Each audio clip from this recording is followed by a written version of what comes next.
और एक बार फिर से आपको लिए चलते हैं यूपी के आजमगढ़, जहां पर सीएम योगी आदित्यनाथ पहुंचे हुए हैं, संबोधित कर रहे हैं। सुनाएंगे। से जुड़े हुए सभी पदाधिकारी और उपस्थित बहन और भाइयों, आज ग्राम मिरिया रेड्डा में जो विकास खंड बिलरियागंज में है,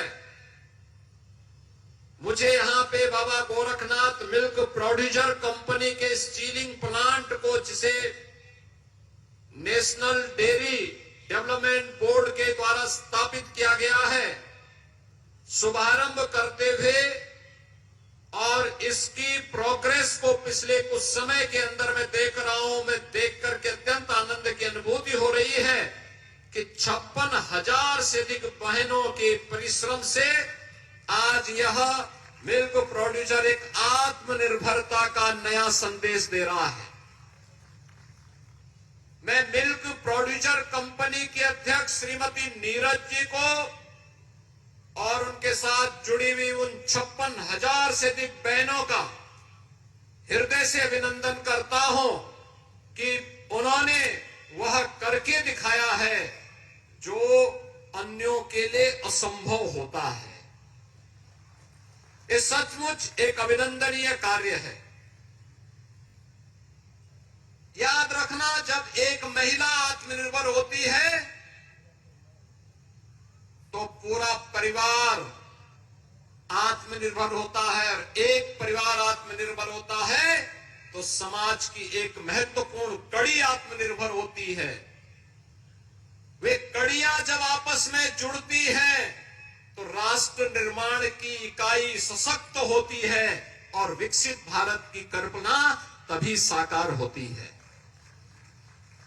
विकसित भारत के लिए इस प्रकार के प्रोड्यूसर और इस प्रकार से महिलाओं का आत्मनिर्भर होना आज की आवश्यकता है, और उसी आवश्यकता को अपनी आंखों से देखने के लिए आज मैं आजमगढ़ में केवल एक कार्यक्रम की दृष्टि यहां पर आया हूं। जब मेरे पास मिल्क प्रोड्यूसर कंपनी के श्री सानी जी ने इस बारे में मुझे बताया गोरखपुर में कि हम लोग इस तरीके से आजमगढ़ में एक कार्यक्रम करना चाहते हैं, हमारा ये एक प्रोग्रेस है, क्योंकि जब गोरखपुर में एक कंपनी प्रारंभ हुई थी तब मुझे लगता था कि पता नहीं लोगों के मन में क्या है, और आज मुझे देख करके प्रसन्नता हुई। 1,70,000 लीटर दूध का कलेक्शन,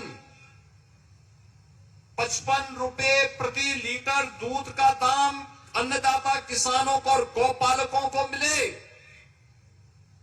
और यहां से जो दूध यहां पे कलेक्ट होता है इसकी क्वालिटी की गारंटी है, कोई मिलावट नहीं है।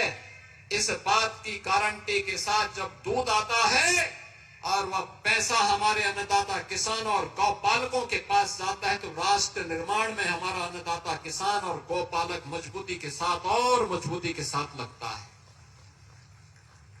ये उसी प्रक्रिया को आगे बढ़ाने के लिए आज हम सब आजमगढ़ में आए हैं, क्योंकि आजमगढ़ का अपना महत्व है। और बहनों और भाइयों, आजमगढ़ की जब हम बात करते हैं तो आजमगढ़ ऋषि मुनियों की तपस्या की भूमि रही है।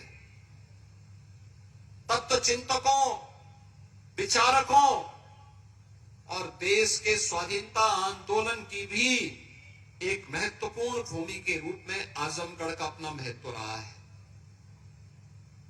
याद करिए, वीर कुंवर सिंह ने भी इसी आजमगढ़ की धरती को अपने शौर्य के लोहे से तप्त करते हुए फिरंगियों को भागने के लिए मजबूर किया था। वह धरती आजमगढ़ की ही धरती है, और ये हमारा सौभाग्य है।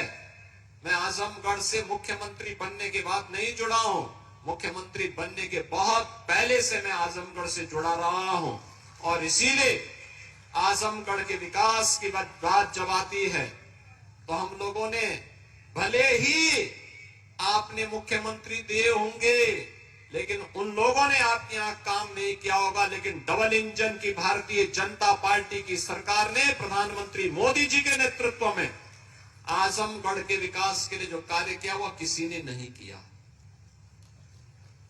बहनों और भाइयों, मैं आजमगढ़ वासियों से ही पूछ रहा हूं कि जिन लोगों को आप चुनाव जिता करके भेजे वे तो आजमगढ़ के लिए कुछ नहीं किए, लेकिन प्रधानमंत्री मोदी जी के नेतृत्व में, उनके मार्गदर्शन में आजमगढ़ के लिए कुछ करने का सौभाग्य किसी को प्राप्त हुआ है तो हमारी सरकार को प्राप्त हुआ है। और वह किस रूप में? पूर्वांचल एक्सप्रेस वे से यहां की कनेक्टिविटी को जोड़ने के लिए। याद करिए, आजमगढ़ से पहले लखनऊ की दूरी हो या गोरखपुर की दूरी हो या वाराणसी की दूरी हो या प्रयागराज, ये सभी दूरी तय करने में पापड़ बेलने पड़ते थे। लखनऊ जाने में 6 घंटे लगते थे, आज मात्र 2.5 से पौने 3 घंटे में आप लखनऊ जा सकते हैं। आजमगढ़ का कोई निवासी आराम से जा सकता है, पूर्वांचल एक्सप्रेसवे आपके पास है। गोरखपुर जाना है तो 1.5 घंटे से भी कम दूरी में आप गोरखपुर पहुंच जाएंगे। पहले ये दूरी तय करने में कम से कम 3 से 4 घंटे लगते थे। ऐसे ही वाराणसी और प्रयागराज की दूरी को भी कम किया है, जो इंफ्रास्ट्रक्चर डबल इंजन की सरकार ने यहां बनाया है।